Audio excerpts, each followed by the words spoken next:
आमरों के मुकाबले करते आ रहे हैं, तो ये जो जंगल के बंदर हैं इनसे हम नहीं डरते। सऊदी अरेबिया का वज़ीर ख़ारजा पाकिस्तान में मौजूद था, तो तब पीटीआई का एक सियासतदान ने एक बार फिर एक गलत झूठा इल्ज़ाम सऊदी अरेबिया पे, सऊदी अरेबिया की क़यादत पे लगाया।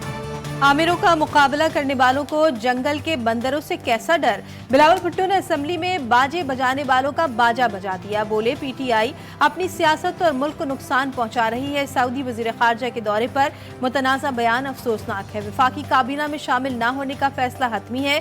फजलुर रहमान शौक से एहतजाज करें, चाय पानी भिजवा देंगे। क्या वो ये समझते हैं लाड़काना में उनसे ज्यादती हुई और पेशावर में दुरुस्त इलेक्शन हुए? दहशतगर्दी के खात्मे के लिए संजीदा इक़दाम जरूरी हैं। दौरा मयार और पॉलिसी तर्क करना होंगी।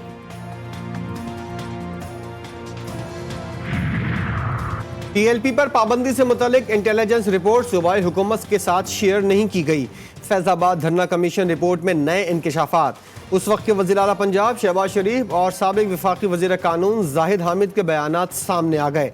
शहबाज शरीफ ने बताया टीएलपी और वफाकी हुकूमत ने मुआहदे पर इत्तेफाक किया। जाहिद हामिद ने बताया साबिक डीजी ISI फैज़ हमीद ने मुलाकात की। उन्होंने मुख्तसर वक्त के लिए इस्तीफे पर गौर या छुट्टी पर जाने की तजवीज़ दी। साबिक वज़ीर आज़म शाहिद खाकान अब्बासी ने कहा था कि हुकूमत तोड़ देंगे मगर वज़ीर को इस्तीफा नहीं देने देंगे।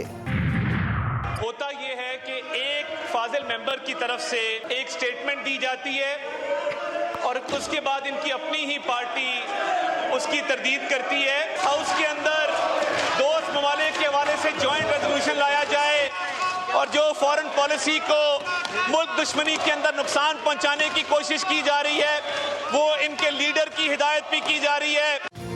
दोस्त मुल्क के खिलाफ बयान की मजम्मत। वज़ीर इत्तलात का कौमी असम्बली में मुश्तरका करारदाद लाने पर जोर। स्पीकर ने सदर के खिताब दौरान शोर शराबे पर जमशेद दस्ती और इकबाल खान की रुकनियत हालिया इजलास में मुअत्तल कर दी। अपोजिशन का एजेंडे पर एतराज। कादिर पटेल ने गली मोहल्ले का जिक्र छेड़ दिया।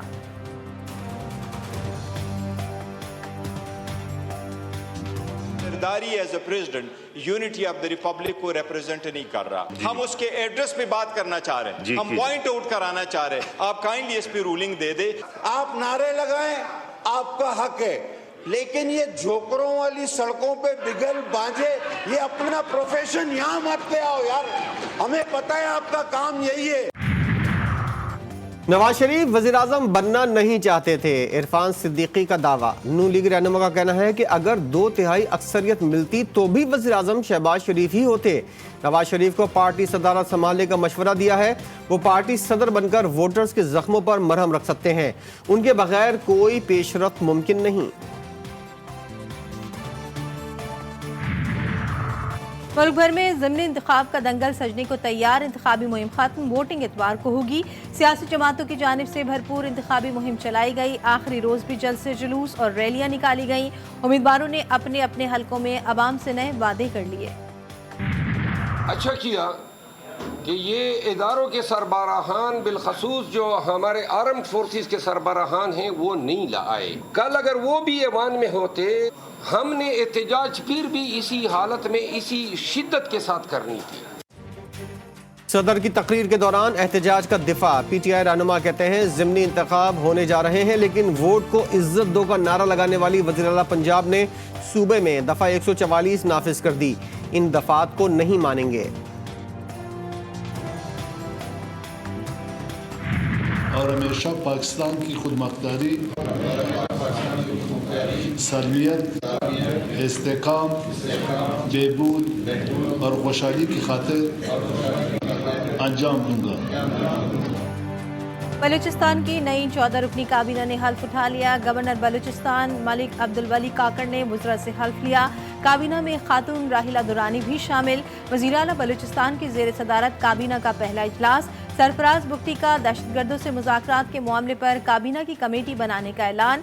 बोले कमेटी फैसला करेगी कि किससे बात करना है और किससे नहीं।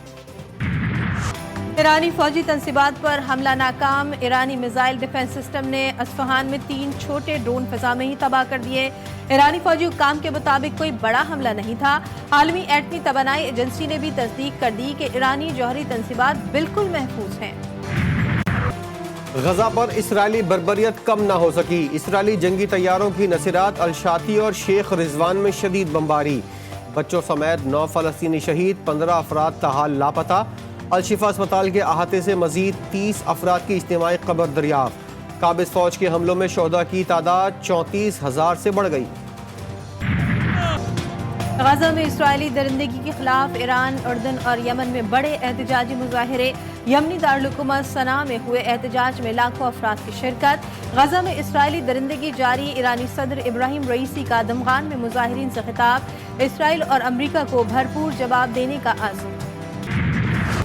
خیبر پختونخوا اور بلوچستان میں بارشوں نے تباہی مچا دی، بلوچستان کے ضلع گوادر، پسنی اور اورمارا میں سیلاب کا خدشہ، ضلع لوور دیر میں دریائے پنچگوڑا میں سیلابی صورتحال پیدا ہو گئی، بارشوں کے نقصان کے پیش نظر مقامی لوگوں اور انتظامیہ کو الرٹ جاری، پی ڈی ایم اے نے صوبے نے جانی نقصان کی رپورٹ جاری کر دی، بارشوں کے دوران چھتیں گرنے اور دیگر حادثات میں اب تک 36 افراد جاں بحق، 46 زخمی ہوئے۔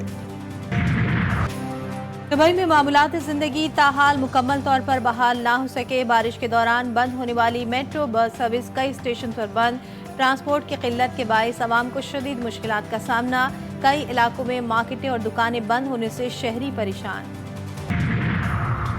دنیا کی سب سے بڑی جمہوریت بھارت میں 1.5 ماہ طویل انتخابات جاری، 21 ریاستوں میں پولنگ آج دوسرے روز بھی جاری رہے گی، بھارت کا 7 مراحل پر مشتمل انتخابی دنگل 1 جون تک جاری رہے گا، نتائج کا اعلان 4 جون کو کیا جائے گا۔ کوئٹہ کے لیاقت پارک میں ایمان پاکستان 3 روزہ عید میلہ، رکن اسمبلی فرح عظیم شاہ نے افتتاح کیا، کھانے پینے کے سٹال، ثقافتی ملبوسات میں بھی شرکا کی دلچسپی۔ پاکستان اور نیوزی لینڈ کے درمیان دوسرا T20 میچ آج کھیلا جائے گا، پہلا میچ راولپنڈی میں بارش کے باعث بغیر کسی نتیجے کے ختم کیا گیا تھا، کراچی میں اتوار کو ویمنز کھلاڑی دوسرے ون ڈے میں ویسٹ انڈیز کے مد مقابل ہوں گی، مہمان ٹیم نے پاکستان کو پہلے میچ میں 113 رن سے شکست دی تھی۔